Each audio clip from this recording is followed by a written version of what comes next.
بسم الله الرحمن الرحيم. عن أبي سعيد رضي الله تعالى عنه قال قال رسول الله صلى الله تعالى عليه وسلم يقول الرب عز وجل: من شغله القرآن عن ذكري ومسألتي أعطيته أفضل ما أعطي السائلين. رواہ الترمذی۔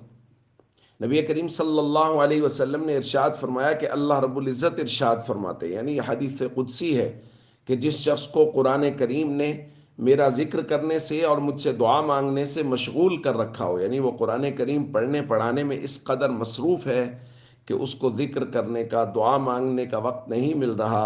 تو اللہ رب العزت فرماتے ہیں کہ میں اس کو مانگنے والوں سے زیادہ بہتر عطا کرتا ہوں۔ دوستو، قرآن کریم اللہ تعالیٰ کا کلام ہے اور اللہ رب العزت کو اس سے بے حد محبت ہے،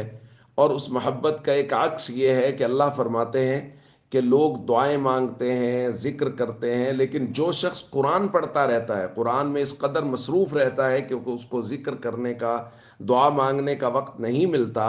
تو اللہ فرماتے ہیں کہ مانگنے والوں سے زیادہ بہتر میں اس کو عطا کرتا ہوں، کیونکہ یہ میرے کلام میں مصروف ہے۔ تو یہ بڑی خوشخبری ہے قرآن کریم کے طالب علموں کے لیے،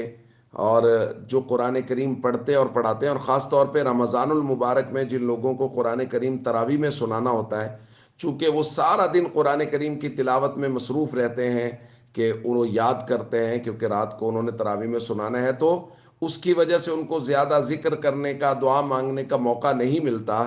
تو ان کو چاہیے کہ وہ خوش ہو جائیں کہ اللہ رب العزت فرماتے ہیں مانگنے والے جو مانگتے رہیں گے میں ان سے بہتر تمہیں عطا کروں گا، چونکہ تم میرے کلام میں مصروف ہو۔ تو اس لیے ہم سب کو چاہیے قرآن کریم کی تلاوت کثرت سے کریں، اور رمضان المبارک میں اس کا معمول پہلے سے کہیں زیادہ رکھیں، اور غیر رمضان میں بھی اس کو لازم پکڑیں۔ السلام علیکم ورحمۃ اللہ وبرکاتہ۔